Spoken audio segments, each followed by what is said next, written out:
নমস্কার বন্ধুরা, আশা করি আপনারা সকলে ভালো আছেন, সুস্থ আছেন। তো বন্ধুরা, থাম্বনেল দেখে তো বুঝে গেছেন কী নিয়ে আলোচনা করতে চলেছি। আজকে আমাদের আলোচ্য বিষয় হচ্ছে উত্তর দিনাজপুর জেলার যে 9টি বিধানসভা আছে, ওই 9টি বিধানসভায় 2026 সালে ভোটে কে কতটা এগিয়ে রয়েছে এখন পর্যন্ত। তো বন্ধুরা, ভিডিওটা স্কিপ না করে পুরোটাই দেখুন। আপনারা জানেন উত্তর দিনাজপুরে যে 9টি বিধানসভা আছে, সেই 9টি বিধানসভা হচ্ছে প্রথম চোপড়া, ইসলামপুর, গোয়ালপুকুর, চাকুলিয়া, করণদিঘি, হেমতাবাদ, কালিয়াগঞ্জ, রায়গঞ্জ এবং ইটাহার। এই 9টি বিধানসভার মধ্যে আজকে আমি আলোচনা করতে চলেছি কে কয়টি সিট এবার পেতে পারে বা কে কোনটিতে এগিয়ে রয়েছে। তো বন্ধুরা, সর্বপ্রথমে আসি ইটাহার বিধানসভা থেকে। এই ইটাহার বিধানসভা কিন্তু তৃণমূল কংগ্রেসের একটা শক্ত ঘাঁটি বলা চলে। এই ইটাহার বিধানসভায় 2016 সালে তৃণমূল কংগ্রেস জয়ী হয়েছিলেন, 2021 সালেও তৃণমূল কংগ্রেস জয়ী হয়েছেন এবং 2024 সালে লোকসভা ভোটেও তৃণমূল কংগ্রেস এগিয়েছিলেন। এবার 2026 সালের বিধানসভা ভোটে এই ইটাহার থেকে জোটের সঙ্গে তৃণমূল কংগ্রেসের একটা জোট টক্কর হবে এবং এখান থেকে তৃণমূল কংগ্রেস অনেকটাই বেনিফিটে রয়েছে। এই পরবর্তী বিধানসভা আছে রায়গঞ্জ বিধানসভা। এই রায়গঞ্জ বিধানসভায় 2016 সালে কিন্তু কংগ্রেস জয়ী হয়েছিল, কিন্তু 2021 সালে এই বামেদের সঙ্গে কংগ্রেসের জোট হয়েছিল এবং সেখানে ভরাডুবিতে এই বিধানসভাটাই হাত থেকে চলে যায় এবং বিজেপি সেখানে জয়ী হয়েছিলেন। 2024 সালেও লোকসভা ভোটে দেখা গেছে যে বিজেপি এখান থেকে জয়ী হয়েছে। এবার 2026 বিধানসভা ভোট, এই বিধানসভা ভোটেও দেখা যাচ্ছে একটু হলেও বিজেপি কিন্তু এগিয়ে থাকছে। এর পরবর্তী বিধানসভা হচ্ছে করণদিঘি। এখান থেকে 2016 সালে জয়ী হয়েছিল তৃণমূল কংগ্রেস, কিন্তু 2021-এও জয়ী হয় তৃণমূল কংগ্রেস এবং 24 সালে লোকসভা ভোটে এখান থেকে একটু হলেও এগিয়ে ছিল বিজেপি, কিন্তু 2026 বিধানসভা ভোট এই জায়গাটাতে বিজেপির সঙ্গে তৃণমূলের একটা জোট টক্কর হয়ে এখান থেকে কিন্তু একটু হলেও এগিয়ে থাকবে তৃণমূল কংগ্রেস। এরপরে আসছে হেমতাবাদ বিধানসভা।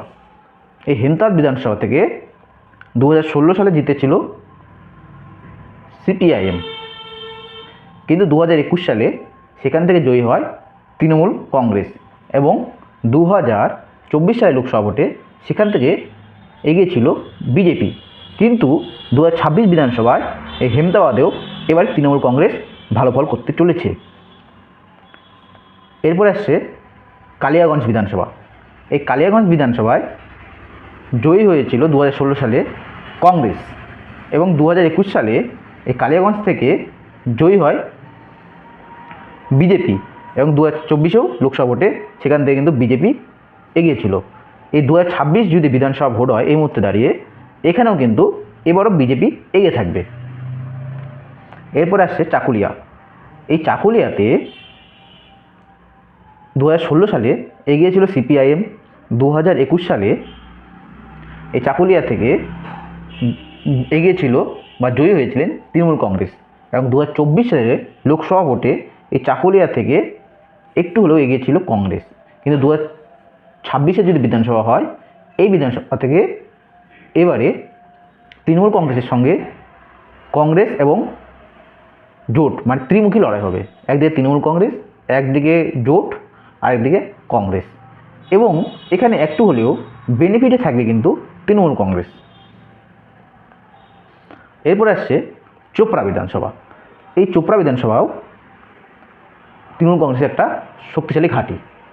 এখানেও তৃণমূল কংগ্রেস 2016 সালেও জয়ী হয়, 2021 সালে বিধানসভাও জয়ী হয়, 2024 সালে লোকসভা ভোটে এখান থেকে এগিয়েছিলেন এবং 2026 সালে বিধানসভা ভোটে এই চোপড়া বিধানসভায় কংগ্রেসের সঙ্গে তৃণমূল কংগ্রেসের হাড্ডাহাড্ডি লড়াই হয়ে তৃণমূল কংগ্রেস কিন্তু একটু হলেও এগিয়ে থাকবে। এরপরে আসছে গোয়ালপুকুর বিধানসভা।